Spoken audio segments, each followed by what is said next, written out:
le daría la palabra a nuestro primer ponente, el doctor Raúl Delgado.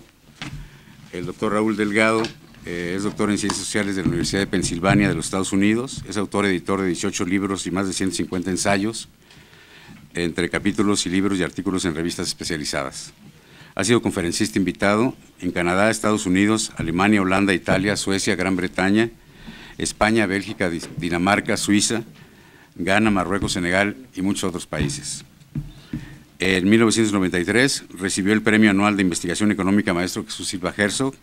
Es miembro de la Academia Mexicana de Ciencias y del Sistema Nacional de Investigadores, así como de varias asociaciones académicas con sedes en Canadá, los Estados Unidos, Latinoamérica y Europa.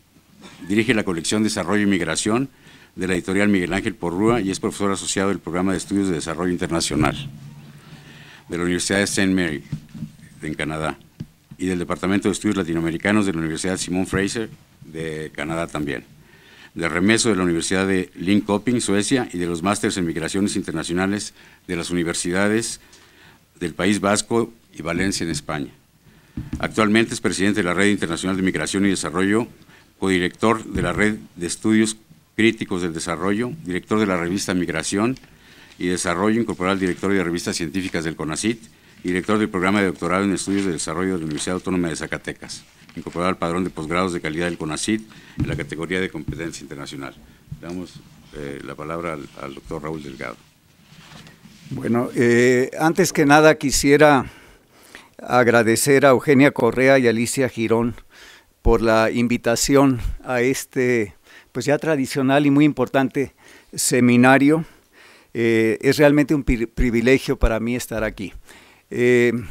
Una pequeña omisión que faltó, ya que tengo aquí a mi amigo Arturo Guillenes, que también soy miembro de la red Celso Furtado de Estudios de Desarrollo. El tema al que voy a hacer referencia va a tratar, yo pienso, algo que se va a complementar con lo que va a presentar Arturo Guillén, porque yo no voy a hablar de la dimensión financiera. Me voy a referir sobre todo a algunos cambios en que ha sufrido el capitalismo mundial y que subyacen en la base de lo que es la globalización neoliberal.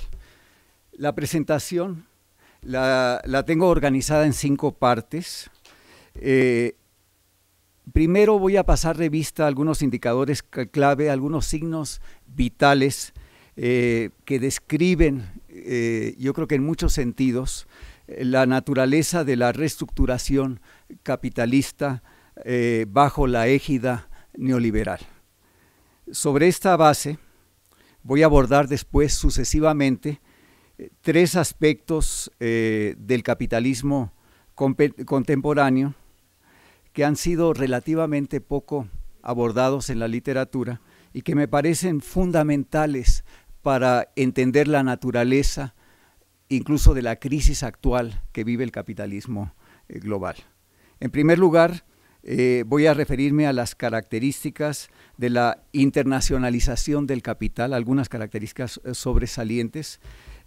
Como tercer punto, a la reinserción de la periferia al proceso de reestructuración capitalista, donde, y en esto voy a tener un poco, la exportación de fuerza de trabajo directa e indirecta se convierten en un elemento nodal, en un elemento central, y finalmente voy a hablar de las nuevas modalidades de intercambio desigual que emergen en estas circunstancias. Y voy a terminar planteando lo que yo podría llamar la cuestión del desarrollo hoy. Algunos elementos para definir la cuestión del desarrollo hoy. En relación con los signos vitales del capitalismo contemporáneo, yo quiero destacar los siguientes. En primer lugar, y voy a dar algunos datos, la sobreoferta masiva de fuerza de trabajo, que me parece que es uno de los grandes motores de la reestructuración capitalista hoy en día. Asociado a ello, la emergencia de nuevas formas extremas de precarización laboral, el crecimiento de la emigración laboral sur-norte y sur-sur, una reestructuración también de los sistemas de innovación con una capacidad, y algo que me sorprendió mucho, una capacidad en descenso de la innovación en los países desarrollados, bajas tasas de crecimiento económico, desbordamiento del capital financiero ficticio, devastación ambiental. No me voy a referir a estos dos últimos elementos, sino que me voy a centrar en los primeros. Un primer dato que me parece importante poner sobre la mesa es que con el ingreso de la ex Unión Soviética, China e India, la fuerza laboral que nutre al capitalismo global más que se duplica a nivel mundial, pasa de 1.46 a 3.000 millones de personas. A esta sobreoferta masiva de fuerza de trabajo se agrega aquella que es liberada en la periferia a través de los programas de ajuste estructural, que han dado lugar al desencadenamiento de lo que David Harvey, por ejemplo, caracteriza como acumulación por desposesión, en referencia a la brutal reedición de procesos de acumulación originaria propia del capitalismo contemporáneo. Todo ello a su vez redunda en la emergencia de formas extremas de precariedad laboral y el incremento sin parangón de las desigualdades sociales. Solo por mencionar algunos datos, según la OIT, hay 1.530 millones de trabajadores vulnerables hoy en el mundo, prácticamente la mitad de la fuerza de trabajo. El 20.7% reciben salarios de $1.25 por día, o sea, están en situación de extrema pobreza. Y más de la mitad de la población mundial se ubica en la informalidad. En el caso de América Latina, de acuerdo con la CEPAL, es el 56%. La emigración funge como parte importante de este engranaje. Asistimos a una nueva dinámica migratoria, básicamente laboral, en dirección sur-norte, 57%, o de la periferia al centro, en condiciones de creciente vulnerabilidad y sometida en muchos casos a condiciones de explotación o superexplotación laboral. También se ha producido un fuerte contingente de migración sur-sur, haciendo que el 75% de la totalidad de emigrantes internacionales en el mundo provenga de los países del sur o de la periferia. Estamos hablando de alrededor de 215 millones de personas. Si agregamos 750 millones de migrantes internos, tenemos alrededor de 1.000 millones de trabajadores migrantes o de personas migrantes en el mundo. O sea, uno de cada 7 personas que habitan este planeta. En contrapartida, ello ha dado lugar a un creciente flujo de remesas en dirección opuesta, en dirección norte-sur. Lo que ha dado pie a que algunos organismos internacionales como el Banco Mundial y el BID visualicen a las remesas como una suerte de río de oro, una fuente inagotable o supuestamente inagotable de recursos para el desarrollo de los países emisores. Se trata sin duda de un fabuloso mito, de una falsa creencia, de un mantra que distorsiona, como vamos a ver más adelante en la presentación, la realidad y que oscurece la emergencia de nuevas formas de intercambio desigual. Quisiera ahora visibilizar otro rasgo sobresaliente de la globalización neoliberal, que por lo general pasa desapercibido y que tiene que ver con la reestructuración de los sistemas de innovación, y es el incremento muy significativo de la migración calificada, particularmente en dirección sur-norte o de la periferia al centro. Alrededor del 62% de la migración calificada o altamente calificada proviene de los países periféricos, y en lugares, por ejemplo, como Silicon Valley o la Ruta 128 en Estados Unidos, la mayoría de los científicos son inmigrantes y provienen del sur. Este es un dato interesante, y ahora me voy a referir a otro que complementa esto y que tiene que ver con una tendencia a lo que llaman el offshore outsourcing o la subcontratación fuera de los países también de fuerza de trabajo altamente calificada.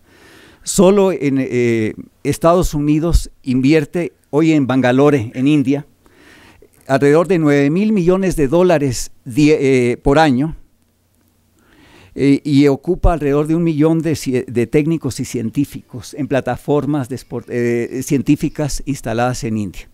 Aquí tenemos un corredor en Guadalajara, hay en Mar de Plata y en muchos otros países este tipo de, que yo llamo maquiladoras científicas, ¿no? que han venido proliferando alrededor del mundo. Lo interesante, bueno, estos ganan en India 1/5 parte del salario que ganaría un técnico, un científico en Estados Unidos. Lo interesante a destacar de esta nueva plataforma de exportaciones que funcionan realmente bajo la lógica de enclaves y no se insertan realmente en los aparatos productivos de nuestras economías. Y esto de alguna manera pone de cabeza mucho de lo que solíamos pensar y teorizar acerca del subdesarrollo y del desarrollo. Porque mucha de la capacidad científica hoy en día la tiene el sur y está al servicio del norte. Y muchos de los científicos hoy en día, más de la mitad, por ejemplo, de los premios Nobel de Estados Unidos son extranjeros, y una buena parte, la mayoría de las patentes las desarrollan extranjeros en Estados Unidos y muchos de ellos son científicos provenientes del sur. Curiosamente, en tercer lugar, el número de profesionistas en Estados Unidos es el mexicano. O sea, después de los hindúes, de los filipinos, tenemos a los mexicanos a la par de los chinos. Este es un dato que también me sorprendió al ir sobre los datos de la UNCTAD. Ver un poco algo en lo que está desembocando esta reestructuración de los sistemas de innovación, que es un poco el declive de la capacidad de innovación en los países desarrollados en los últimos años. Contrario a lo que normalmente pensamos, y esto tiene que ver con una hipótesis que yo trato aquí de deslizar, y que es que el motor del desarrollo del capitalismo contemporáneo ha sido la fuerza de trabajo barata y la sobreoferta masiva de fuerza de trabajo barata, y no tanto el desarrollo de las fuerzas productivas como sería la ruta natural del capital. Ahora me voy a referir rápidamente a los ejes de la reestructuración capitalista. La estrategia de reestructuración sigue una ruta, un camino tendiente al abaratamiento de los costos laborales y al debilitamiento en general de la clase trabajadora, aprovechando la sobreoferta masiva de fuerza de trabajo barata a disposición del sistema. En este sentido, bajo la batuta de las grandes corporaciones multinacionales, se promueve la internacionalización del capital, esto es, el desplazamiento de partes de los procesos productivos, comerciales, financieros y de servicios hacia regiones y países de fuerza de trabajo barata. Asociado a la internacionalización de la producción se produce una transnacionalización, diferenciación y precarización de los mercados laborales, donde además de aprovechar fuerza de trabajo en la propia periferia, se promueve la inmigración con miras a tener acceso a la sobrepoblación global en los países centrales, aunque paradójicamente y en contraste con la libre movilidad de capitales y mercancías se ponga trabas a la libre movilidad de fuerza de trabajo. Un elemento central de la nueva arquitectura global, asociado a las dinámicas de internacionalización y transnacionalización, es el desarrollo desigual, referido a los procesos de polarización económica, social y política entre regiones, países y clases. Al respecto, resulta crucial desentrañar la manera como la periferia se reinserta al sistema capitalista global, donde los programas de ajuste estructural constituyen un mecanismo, un vehículo central para desarticular a las economías periféricas y reinsertarlas de manera simétrica y subordinada a la órbita del capitalismo mundial. Para tal efecto, el impacto de estos programas da lugar a un triple movimiento que se traduce en una drástica reorientación de las economías del mercado interno al mercado internacional. En primer lugar está el desmantelamiento, rearticulación productiva, el empequeñecimiento de los mercados laborales formales, el desbordamiento de la informalidad y la precariedad laboral y las dinámicas expulsoras que caracterizan a nuestros países. Ese triple movimiento da lugar a una peculiar modalidad de exportación que hemos denominado la exportación de fuerza de trabajo. Esta exportación de fuerza de trabajo se produce a través de dos vías. La primera es la exportación indirecta de fuerza de trabajo de los países periféricos a través de plantas de ensamble, a través de la subcontratación o el offshore outsourcing. Se trata de actividades desarticuladas de las economías periféricas sin o casi nulos encadenamientos productivos hacia adelante o hacia atrás con el resto de la estructura económica del país donde se instalan. Se trata de verdaderos enclaves que nada tienen que ver con avances en la plataforma de exportación y que lo único que aportan a la economía periférica son salarios bajos y en el mejor de los casos un limitado impacto multiplicador vía consumo. En este sentido, lo que en el fondo se exporta a través de las maquiladoras o de las plantas de ensamble es fuerza de trabajo sin que ésta salga del país. Esto lo dijo en un muy interesante artículo en 1986 ya Carlos Tello, lo adelantaba en relación con las maquiladoras y me parece que es una intuición fundamental. Hoy en día, y esto creo que es un dato muy importante, hay alrededor de 66 millones de trabajadores en la periferia trabajando en este tipo de plantas de ensamble.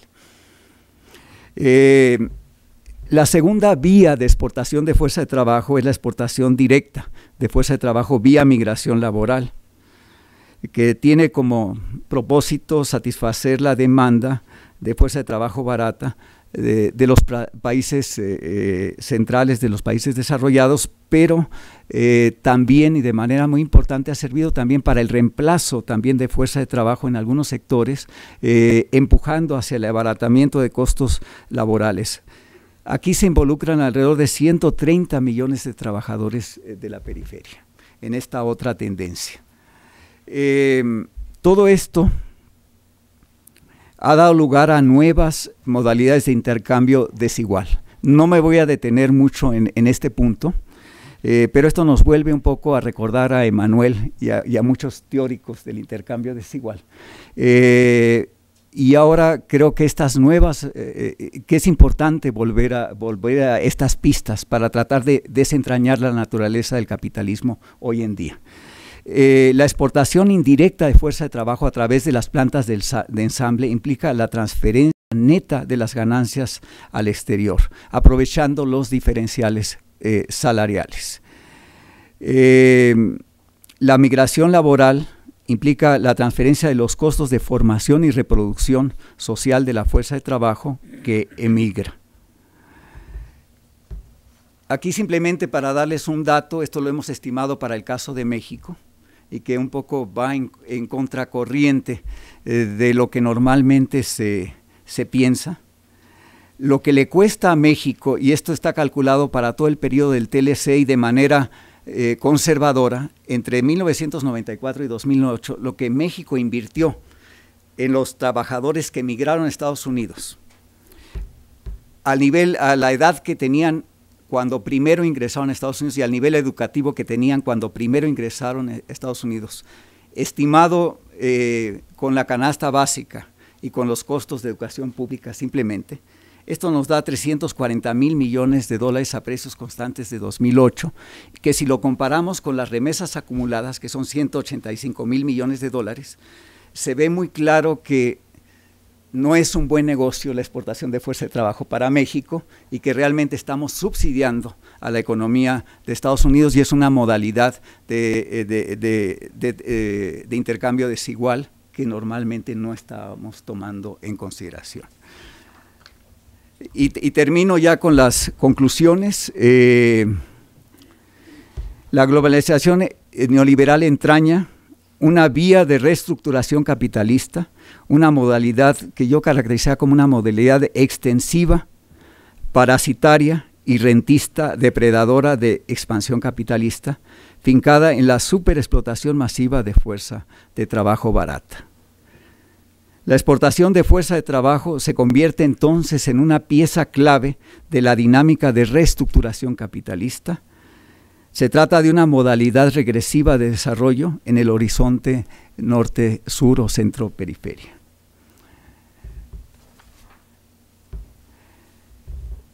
tenemos la necesidad de profundizar teórica y empíricamente en la nueva división internacional del trabajo, donde la exportación de fuerza de trabajo es una pieza central, y en las nuevas modalidades emergentes de intercambio desigual, informalidad y precariedad laboral. Estamos ante una crisis sistémica y multidimensional financiera, de sobreproducción y ambiental que cuestiona y pone en serio predicamento la estrategia de reestructuración que he tratado de describir, por lo menos en esta dimensión, sin tocar todavía la dimensión financiera, y todo esto nos lleva a la necesidad de reposicionar la cuestión del desarrollo como un tema central de discusión en nuestros días. Gracias.